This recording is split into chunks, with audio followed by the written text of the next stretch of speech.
ஒரு வழக்கு சிபிஐக்கு மாற்றப்பட்டிருக்கு. இப்ப விசாரணை நடக்கல. விசாரணை தொடங்கும் போது இந்த பாதிக்கப்பட்ட குடும்பத்தை சந்திச்சு தனிப்பட்ட முறையில் சந்திச்சு பேசும்போது இப்ப அந்த வழக்கு விசாரணைக்கு இந்த குடும்பம் என்ன பதில் சொல்லும்? நான் சொல்றது கேளுங்க. இப்ப அந்த 41 இறந்த குடும்பத்தை சிபிஐ விசாரிக்க போகும். நான் தனிப்பட்ட முறையில் அவங்களை சந்திக்கிறேன். அவங்களுக்கு 20 லட்சம் பணம் கொடுத்துறேன். என்னை சந்திச்சுட்டு போயிட்டாங்க. இப்ப இந்த சிபிஐ அதிகாரிகள் போய் விசாரிச்சா இந்த குடும்பம் என்ன சொல்லும்? அதெல்லாம் ஒண்ணும் இல்லைங்க, போயிட்டு போதுங்க, என் பையன் செத்தாங்க. இது என்ன மாதிரி விசாரணையா இருக்கும்?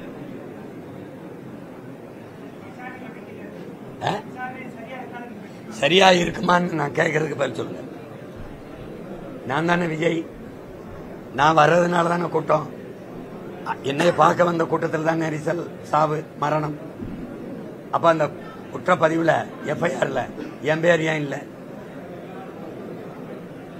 புஷியானந்த் தான் வேன்ல ஏறி சொல்றாரு பேருந்துல. இப்ப அவர் அந்த இடத்துல இருக்காரு. அவர் இவரு யாரு? ஆதவர்ஜுனா இருக்காரு. அந்த ஆதவர்ஜுனா பேருந்து எஃப்ஐஆர்ல இல்லையே. குற்றம் யாரால நிகழுது? நான் கேட்கறது, இப்ப நான் சிபிஐ ஆபீசர், நான் கேட்கிற குற்றம் யாரால நிகழுது? யாரால நிகழுது? யாரு? இது தப்ப. யாரால நிகழுது? யாரு வருகையால நிகழுது? அது பேசக்கூடாது. வந்தது பாதுகாப்பு போடலைன்னா வண்டியில ஏறினவன என்ன சொல்றிய? என்னை பத்திரமா பாதுகாத்து இங்க கொண்டு வந்து விட்ட காவல்துறைக்கு நன்றின்னு சொன்னது யாரு?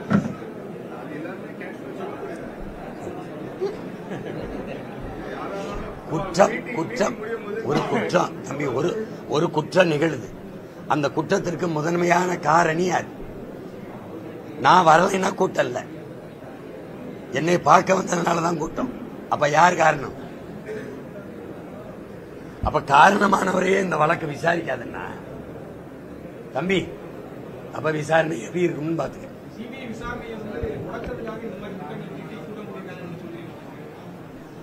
சிபிஐ விசாரணை என்னைக்கு ஆரம்பிக்கும்? எங்க அங்க பாதிக்கப்பட்ட குடும்பம்லாம் இவரை வந்து பாத்துக்கிட்டு இருக்கும்போது அது எங்க போய் விசாரிக்குது?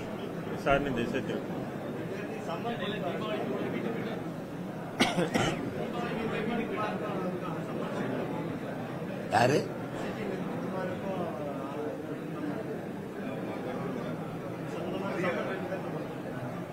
அதுதான் இவ்வளவு நேரம் பேசிட்டு இருக்காங்க. அந்த மாவட்ட செயலாளர் புஷியானந்த் 2 பேருக்கு தான் எஃப்ஐஆர்ல சேர்க்கப்பட்டிருக்காங்க. ஆனா வருகை யாரோட வருகையால அங்க கூட்டம் கூட்டப்பட்டதுங்கிறதான் கேள்வி. அவர் ஏன் அந்த எஃப்ஐஆர்ல இல்ல?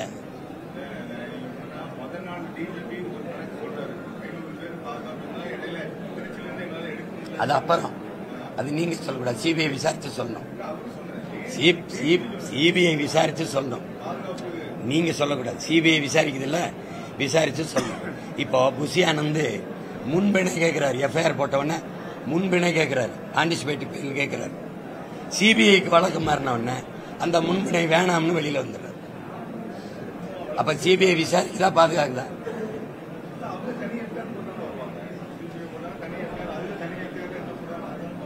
நான் கேட்கிறது நீங்க முன்பிணை கேட்டு போட்ட வழக்கை ஏன் திரும்ப பெரிய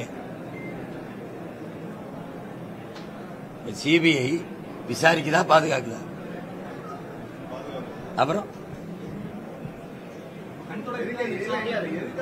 நீங்க கடைசியா பாப்பீங்க.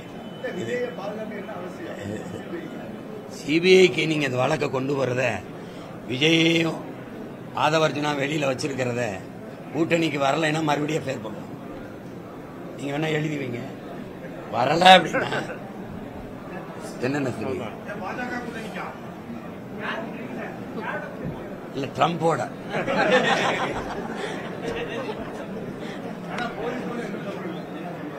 போலீஸ் மேல தவறு இருக்கா இல்லையாங்கிறது வேலை. அது விசாரிச்சு முடிவெடுக்கணும். காவல்துறை குற்றம் பண்ணிருக்கா?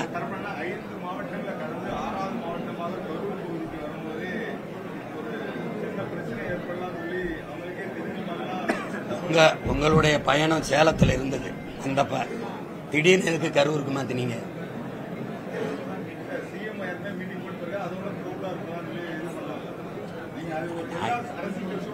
அது மாதிரிதான் எல்லா அரசியல் கட்சியோட இது மாதிரிதான், அதுவும் அது மாதிரிதான்.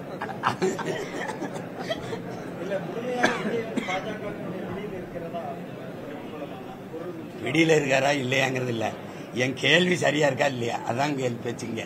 நான் கேட்கிற கேள்விக்கு உங்ககிட்ட பதில் இருக்கா? தம்பி விஜய் அங்க வந்ததுனால தானே கூட்டம். அந்த கூட்டத்தில் அவரை பார்க்க வந்த நெரிசல்ல தானே மக்கள் சிக்கி உயிரிழக்கிறாங்க. அப்ப அந்த கூட்டத்துக்கும் அவருக்கும் சம்பந்தம் இருக்கா இல்லையா?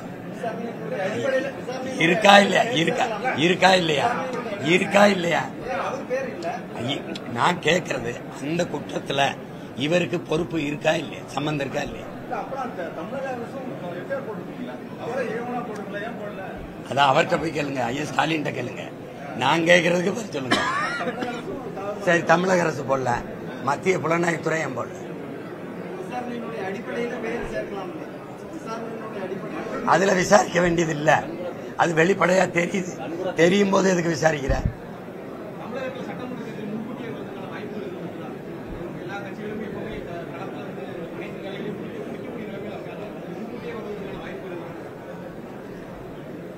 முன்கூட்டியே வர்றதுனால என்ன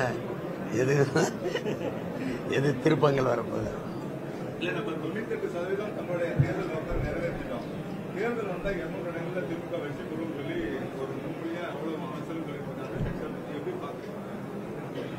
அப்ப 200 இடத்துல நாங்க தோற்று போவோம்னு சொல்லுமா அந்த கட்சி? ஜெயிப்போம் தான் சொல்லும்.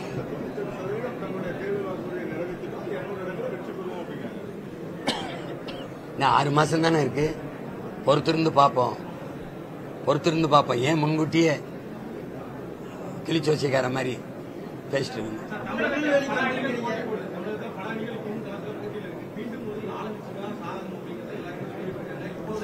அது சும்மா தம்பி, அதுக்கு சாதகமா வரும் பாதகமா இதெல்லாம் சும்மா சொல்லுவாங்க. மக்கள் மனநிலையில மாறுதல் வந்ததுன்னா எந்த கொம்பாதி கொம்பனா இருந்தாலும் வீழ்த்துவாங்க.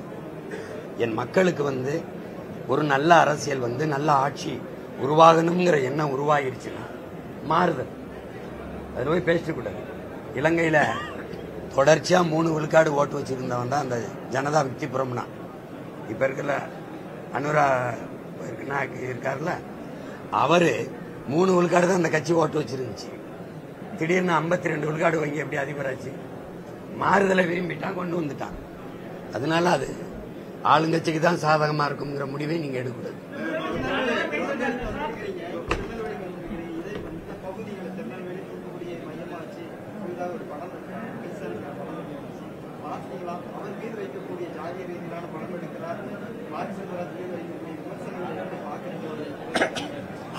அது சும்மா அந்த குற்றச்சாட்டு சாதிய ரீதியா எடுக்கிறாருங்கிற குற்றச்சாட்டை நான் ஏற்கல.